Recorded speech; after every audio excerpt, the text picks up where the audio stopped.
Hello everyone, I'm Terry Duke and welcome to my channel. Now, I just started to make XCOM modding content recently and I plan on making more videos, but in the meantime I thought why not, let's do a tier list of all the troops in XCOM.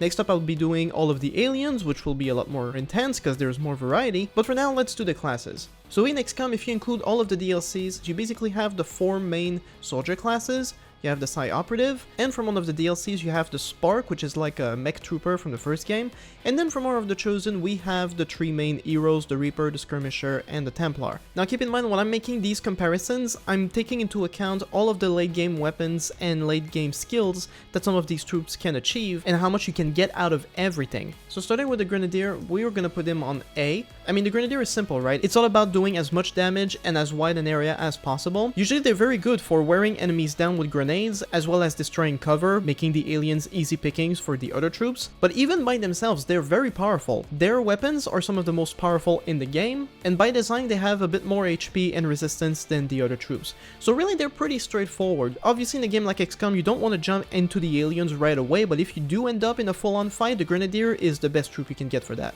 Then we have the Specialist, and the Specialist I'm hesitating a little bit. I'm gonna put him as a B. I think we can all agree, if you forget to put a Specialist in your team before sending him out, you're gonna regret it instantly. The Specialist with its healing capabilities is crucial to surviving a mission, but it's also the fundamental con of this class. They don't really have a lot of attacks. The rifle is pretty much the weakest weapon of all the base weapons, and all of its attack capabilities comes through the Gremlin, the drone, but at the same time, whenever you level up, you have to choose between the healing skills or the attack skills. So if you focus on only using skills to attack robotic enemies, well then you can't use your drone to heal people, and if you use your drone to heal people, then you don't really have a lot of attack abilities. So as a result, the Specialist is pretty average. He's very important for maintaining the health of your entire squad, but as an attack unit, it's pretty subpar. Then we have the Psi Operative, and the Psi Operative, I'm gonna put it at a C. The Psi Operative, don't get me wrong, is actually pretty useful, but it also comes with a lot of limitations. For starters, before you can even get a Psi Operative, you need to research a bunch of technologies, then you have to build a Psi Lab, and then you need to spend a lot of time training your troops to unlock all of the Psi abilities. By the time you actually have everything, you're already mid to late game, and by then you already have an A-team with all of your other classes, so putting the Psi Operative in there can kind of throw you off balance. A lot of the skills you develop are not particularly more effective than what the other classes can do, and that's not to say that they're completely useless, because if you learn to use them properly, they can be very effective. It's just that, again, like, they take a lot of time to develop, and by the time they're fully ready, you already developed a lot of strategies that you can basically beat the entire game without ever using them. And then we have the Ranger, and the Ranger is gonna go to A. The Ranger, being very close to the fighting, is often the one who's at the most risk, but there's a lot of skills that allows it to naturally survive this more intense environment. For example, they have the Deep Cover ability, which means they will instantly hunker down if all they did was move during their turn. They also have the Bladestorm ability, which is one of the most overpowered skills in the entire game, and flanking units with a shotgun makes for some of the most devastating attacks in the entire game. But it also has the unique ability of being able to equip rifles as well as shotguns. So if you're concerned about being a little too close to the enemy, you can still switch the shotgun for something else, which I think gives it more versatility. And then this might surprise a couple of people, but I'm gonna put Sharpshooter as an S. Honestly, the Sharpshooter is by far the most overpowered unit in the game. They may not be very good initially because lower tier troops have lower aim, but as soon as their aim gets even slightly good, it becomes almost impossible to miss a single shot, which makes them crucial for taking out specific enemies in a mission. But by the time you get into late game, they are ridiculously overpowered. The serial skill makes it possible, basically, to keep shooting at enemies as long as every attack kills a unit. And if you pair that with the sniper rifle from the Hunter, which gives multiple free reload actions, this means that in the best case scenario, a Sharpshooter could kill upwards of 12 enemies in a single turn, assuming the conditions are perfect. And because of that, the sniper, as soon as they get into a good position, they can practically win the mission by themselves. They are insanely powerful. Do not overlook the Sharpshooter. On a complete contrast though, I'm going to put the Spark at a D.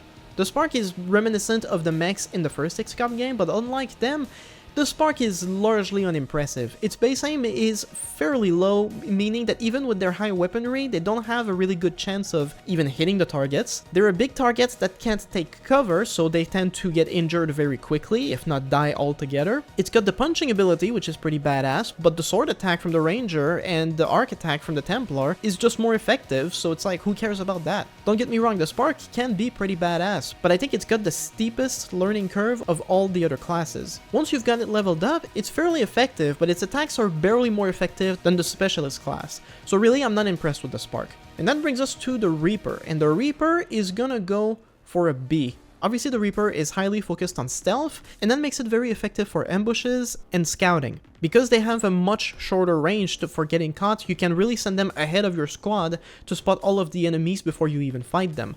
Their ability to blow things up, like the cars and the fuel cans, can be extremely deadly for enemies around. In fact, this is a funny thing you can try, but in the Black Site mission, if you use a Reaper, you can trick all of the aliens into getting near some of the canisters, and if you do it properly, you could kill upwards of 30 aliens at the same time. That's just how powerful the Reaper is. However, that's where all the power of the Reaper comes from. As soon as the Reaper is caught, they're easily killed, and their base damage is the lowest in the entire game. So they're not very good at direct fighting, meaning once the squad is completely revealed, they become a lot more difficult to include. But initially, they can be extremely effective. And then we have the Skirmisher, and the Skirmisher, I'm gonna put it as C. Don't get me wrong, the Skirmisher is pretty badass looking, and its ability to move quickly around the battlefield means it can make for very good distractions or flanking enemies around.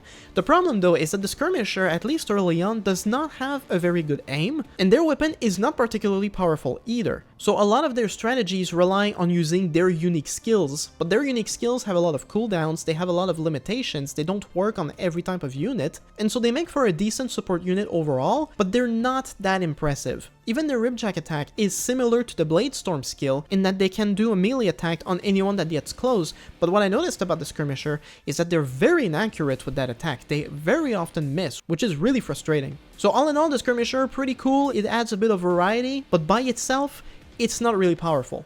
Which brings us to the Templar, and the Templar I'm hesitating between A and S. I'm gonna go with A. I really love the Templar. As a melee unit, it is absolutely devastating, but there's really two caveats to it. The first one being that the soldier essentially needs to charge up. They use focus, which they get from killing enemies, and it's the focus that gradually increases the power of their attacks. That means that they are usually very weak starting on the mission, but as the mission progresses and they get more kills, they gradually become the deadliest unit. Top that with the parry ability that they get after attacking, and that means they can really get into the thick of the fighting and still come out on top. However, this is a class that still needs a lot of finesse to work around. For starters, it offers a lot of different psionic powers, but these use focus, so when you use them, you're also guaranteeing that on the next turn they will do less damage, so there's a lot of strategic variety to the Templar. And a lot of extra skills that they get can be very randomized, but one of the skills that you can get at random with the Templar that makes it absolutely deadly is if it also gets the Bladestorm ability that the Ranger has, because its melee attack is even more deadly, meaning it can be put in the thick of reinforcements and just kill all the units as they spawn. Because of that, both the Templar and the Sharpshooter are the units in my campaign that usually have the highest kill counts. And that's about it for me. This is how I rank the classes, so let me know what you think in the comments, and I'm also curious about learning some of the strategies that other people use with different classes, so feel free to tell me about those in the comments as well. But yeah, that's about it for today. Thanks for watching, and I'll see you next time.